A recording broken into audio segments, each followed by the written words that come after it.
வணக்கம். வேலன் வழக்கறிஞர் கடலூர்ந்து.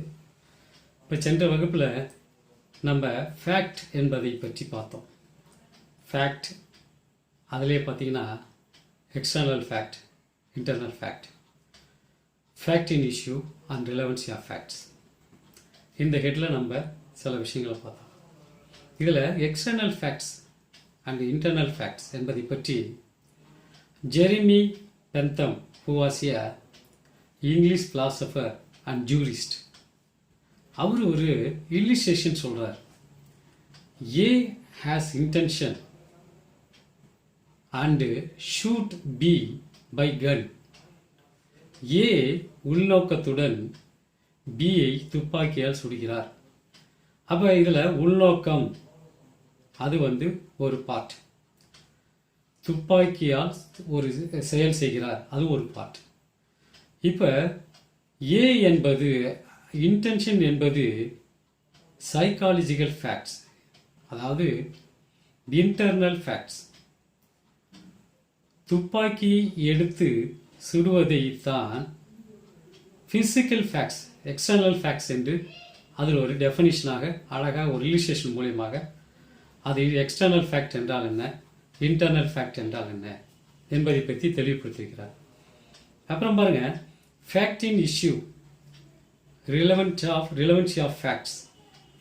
இது ரெண்டும் நீதிமன்றத்திற்கு, அது குற்றவியல் நீதிமன்றமாக இருந்தாலும் சரி, உரிமையியல் நீதிமன்றமாக இருந்தாலும் சரி, அதனுடைய பாங்கு, அதனுடைய பங்கு மிகவும் அவசியம் என்பதை தெளிவுபடுத்த வேண்டியிருக்கிறது. ஆக fact in issue relevancy of ஃபேக்டை தவிர நீதிமன்றங்களிலே வேறு வகையில் சாட்சியம் பதிவு செய்ய முடியாது.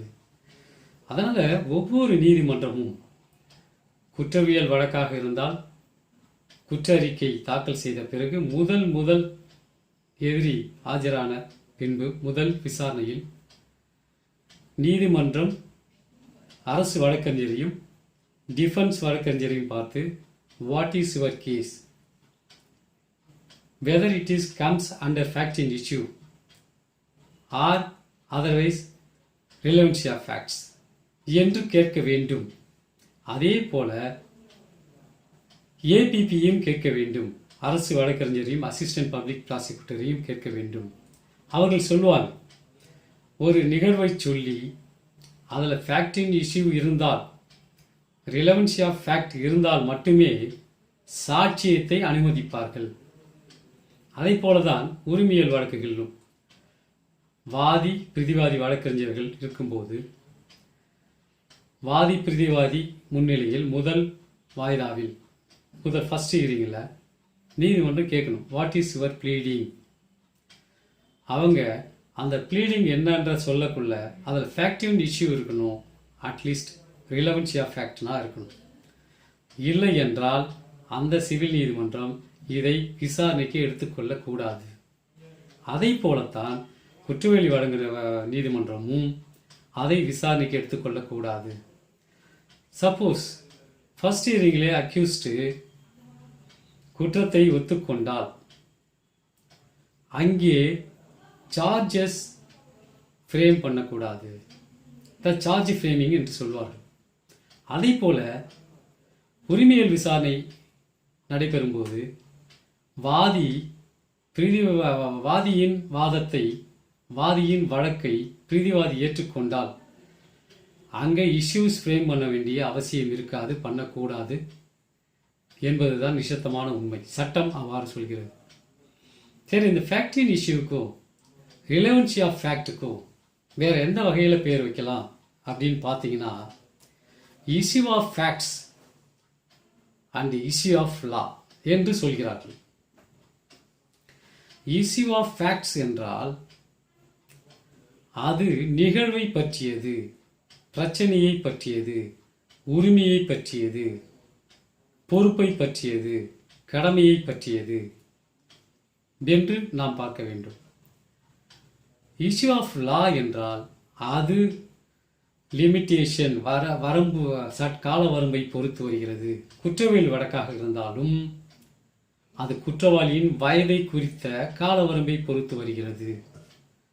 அதுதான் காவல்துறையில் என்ன பண்ணுவாங்கன்னா, ஒரு வழக்கை முடிக்கிறதா இருந்தால் மிஸ்டேக் ஆஃப் ஃபேக்ட் அப்படி என்றால் சங்கதி பிழையுடையது. மிஸ்டேக் ஆஃப் லா என்றால் சட்ட பிழையுடையது என அந்த வழக்கை முடிப்பாங்க. அப்போ சட்டத்தையும் பார்க்க வேண்டும், சங்கதியும் பார்க்க வேண்டும்.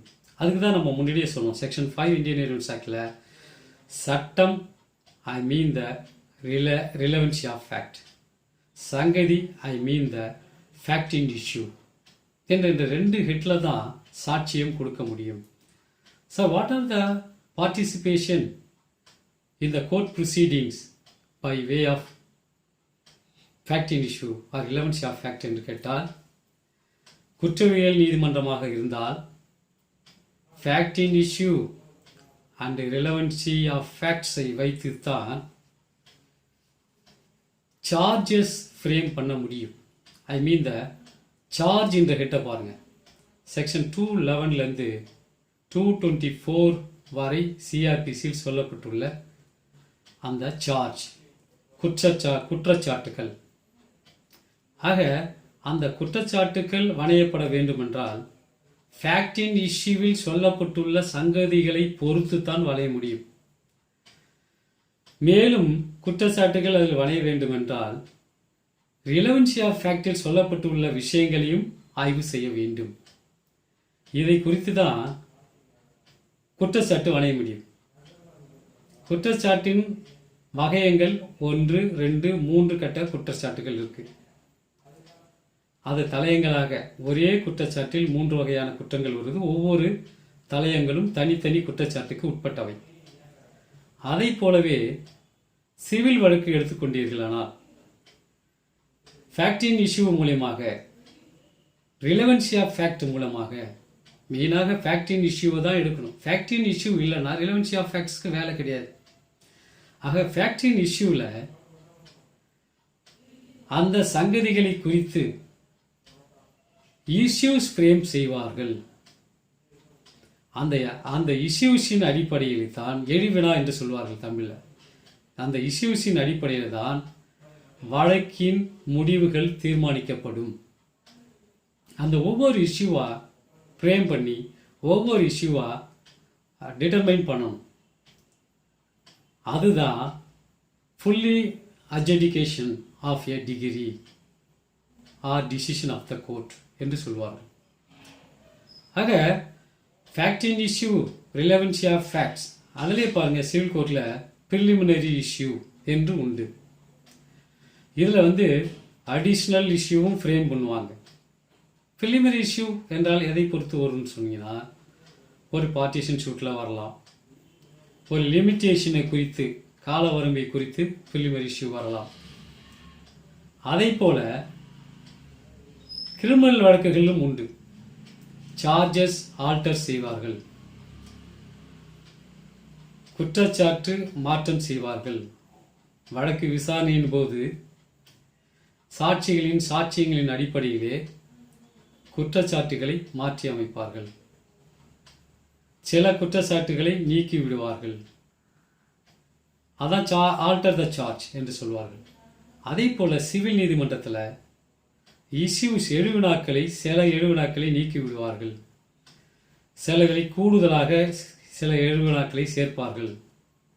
அது நீதிமன்றத்திற்குள்ள அதிகாரம். Defence upon the case, the materials of the case under fact in issue and relevancy of facts என்று பார்க்க வேண்டும். இப்போ சிஆர்பிசியில் எடுத்துக்கிட்டிங்கன்னா அந்த சார்ஜ் எப்படி ஃப்ரேம் பண்ணுவாங்கன்னா, அதுக்குன்னு ஒரு ஃபார்ம் இருக்குது, ஃபார்ம் 32. அந்த ஃபார்ம் 32 எதில் வருதுன்னு கேட்டிங்கன்னா, சிஆர்பிசியில் 2 விதமான ஷெட்யூல்ஸ் இருக்குது, 2 விதமான அட்டவணைகள் இருக்குது. முதல் அட்டவணை, அதில் 6 காலங்கள் உண்டு. அது என்ன காலங்கள்னா, description of the offence 1, 2 sections, அந்த அஃபென்ஸ்க்கான செக்ஷன் 3, அந்த அஃபென்ஸ்க்கான பனிஷ்மெண்ட் 4, அது பெயிலபிள் அஃபென்ஸா நான் பெயிலபிள் அஃபென்ஸா 5, அது காக்னிசிபிள் அஃபென்ஸா ஆர் நான் காக்னிசிபிள் அஃபென்ஸா 6, விச் கோர்ட் ட்ரையபிள் அப்படின்னு வரும். எந்த நீதிமன்றம் இதை விசாரணைக்கு எடுத்துக்கொள்ளும் அப்படின்ற சொல்லக்கூடிய விஷயங்கள் தான் schedule 1 of CrPC. Schedule 2 of சிஆர்பிசியில் தான் இந்த ஃபார்ம் 32 என்று இருக்கும். சார்ஜஸ் எப்படி ஃப்ரேம் பண்ணுறாங்கன்னா அந்த ஃபார்ம் வடிவில் தான். குற்றச்சாட்டு ஒரு தலையங்களை கொண்டு இருக்கும், ஒரு தலையங்களின் கீழ் உட்தலையங்கள் கொண்டிருக்கும். 2 விதமான குற்றச்சாட்டு, 3 விதமான குற்றச்சாட்டு. குற்றச்சாட்டிலே டிஸ்டிங்க்ட் சார்ஜஸ் இருக்கும். அதை தனித்தனியாகத்தான் குற்றச்சாட்டு வணைய முடியும். அதே போலத்தான் சிவில் நீதிமன்றங்களில் ஆர்டர் 14 அதில் எடுத்துக்கிட்டிங்கன்னா அதிலே பாருங்கள், ஆர்டர் 14 ரூல் 1ல் ரொம்ப அழகாக சொல்லியிருப்பாங்க. எப்படி செக்ஷன் 5 இந்தியன் எவிடன்ஸ் ஆக்டில் சொல்லப்பட்டிருக்கிற விஷயங்கள் இருந்ததோ அது என்ன சொல்லியிருக்காங்க செக்ஷன் 5ல், evidence may be in the form of fact in issue or relevancy of fact and of no others. அதே போல தான் ஆர்டர் 14 ரூல் 1லும் அதே விஷயங்கள் தான் சொல்லப்பட்டிருக்கு. எவிடன்ஸை பொறுத்தவரை ஃபேக்டின் இஷ்யூவாகத்தான் இருக்கும், ரிலவன்சி ஆஃப் ஃபேக்டாகத்தான் இருக்கும். ஆக இதுவரை நாம் பார்த்ததெல்லாம் அந்த ஃபார்ம் 32 என்பதை பற்றி பார்த்தோம். சார்ஜ் செக்ஷன் 211 to 224 அதன் அடிப்படையில் பார்த்தோம். இஷ்யூஸ் அது எதுலேருந்து வருதுன்னு கேட்டிங்கன்னா ஃபேக்டின் இஷ்யூ மூலயமாகத்தான் அது ஃப்ரேம் பண்ண முடியும். அது எதன் மூலயமாக ஃப்ரேம் பண்ணுகிறாங்க என்றால் ஆர்டர் 14 ரூல் 1 to 7 அதுக்குள்ளே ஃப்ரேம் பண்ணுவார்கள். ஆக இந்த வகுப்பில் நம்ம பார்த்து முடிக்கக்கூடிய விஷயங்கள் என்னன்னு கேட்டிங்கன்னா, ஃபேக்ட்னா என்னன்னு பார்த்தாச்சு. ஃபேக்ட்லேயே எக்ஸ்டர்னல் ஃபேக்ட், இன்டர்னல் ஃபேக்ட் பார்த்தாச்சு. ஃபேக்டின் இஷ்யூ என்ன பார்த்தாச்சு. ரிலவன்சி ஆஃப் ஃபேக்ட் என்றால் என்ன பார்த்தாச்சு. அப்போ இது ஒரு கேள்வியாக வருதுன்னா, வாட் இஸ் ஃபேக்ட்னா it defines under section 3 Indian Evidence Act. What is fact in issue? It defines section 3 of Indian Evidence Act. What is the relevancy of fact? It defines under section 3 of Indian Evidence Act. Even what is the external fact or what is the internal facts என்று கேட்டாலும் which defines under section 3 of Indian Evidence Act என்று தான் சொல்ல வேண்டும். ஆக fact, relevancy of fact, fact in issue இது எல்லாமே interpretation classல fact என்ற ஹெட்டில் அடங்கியிருக்கிறது. இதனுடைய தொடர்ச்சியாகத்தான் செக்ஷன் 5ஐ நாம் சேர்த்து பார்க்க வேண்டும். அது ஒரு ஆக்சிஸ் என்றே சொல்வார்கள். ஒரு வண்டிக்கு அச்சாணி எவ்வளோ முக்கியமோ அதே போல் இந்திய எவிடன்ஸ் ஆக்டுக்கு செக்ஷன் 5 இல்லைன்னா இந்திய எவிடன்ஸ் ஆக்டும் இல்லை, சிவில் நீதிமன்றங்கள், குற்றவியல் நீதிமன்றங்களுக்கு ஆன நீதித்துறை நடவடிக்கைகளும் இல்லை என்று கூறி இந்த 8வது வீடியோவை நிறைவு செய்கிறேன். இந்த வீடியோவை பார்ப்பவர்கள் தயவு செய்து யூடியூப் சேனல் சென்று AK வேலன் என்று டைப் செய்து சப்ஸ்கிரைப் செய்யுமாறு கேட்டுக்கொள்கிறேன். நன்றி.